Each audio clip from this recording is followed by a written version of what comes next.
didirikan lagi, siapa yang mendirikan dan apa gitu, dan makna dari pembangunan masjid itu apa? Jadi gini Mbak, Masjid Gede ini didirikan atas dasar berdirinya Keraton Yogyakarta Tiningrat. Jadi ketika keraton itu berdiri setelah adanya Palian Nagari, di mana Mataram Islam pecah menjadi dua, kemudian keraton berdiri.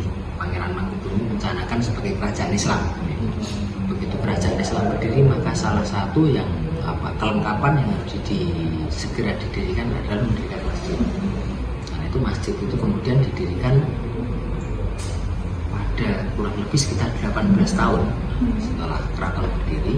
Jadi masa pembangunan keraton berdiri utuh baru mendirikan masjid langsung. Jadi masjid itu didirikan pada 29 Mei tahun 1773.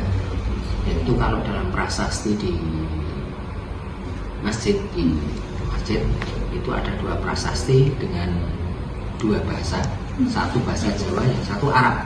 Nah, jadi prasasti selalu ada pasangan, selalu sepasang, yang satu dengan Arab, satu dengan Jawa. Nah, di situ tertulis bahwasanya di yang Jawa itu tertulis 1699 tahun Jawa, atau di situ tertulis dengan sengkalan yaitu Gapura terus Winayang Jawa, yang berarti 1699 tahun Jawa. Sedangkan yang untuk tahun Hijriah tertulis 1188 Hijriah. Jadi ketika itu nanti ditarik di tahun Miladiah, maka akan ketemu 1773. Itu di situ.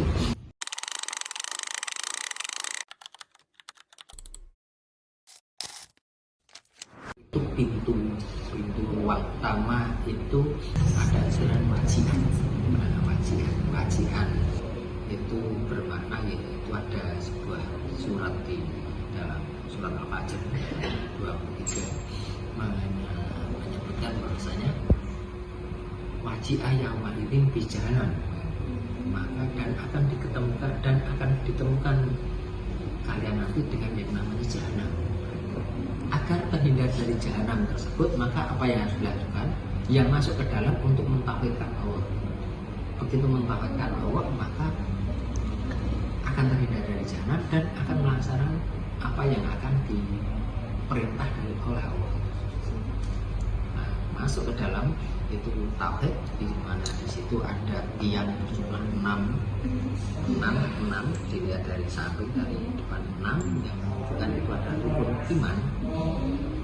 6 itu adalah rukun iman, yaitu menunjukkan bahwasanya dalam sebuah ibadah itu nilai ibadah kita itu ditentukan oleh keimanan kita. Keimanan manusia, iman. Jadi agar memerintahkan agar ketika kita beribadah kita dituntut untuk memperkuat keimanan.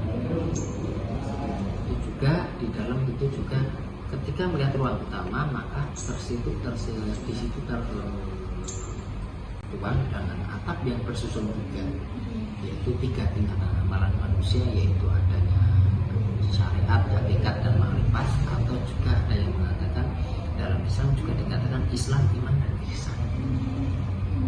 Ketika di atas paling ujung tidak berbentuk kubah, tapi berbentuk di situ gada menjulang ke atas yang menunjukkan kepada Allah, menunjukkan itu simbol Allah. Kemudian di situ juga ada daun luih, dan luih itu maknanya liluih.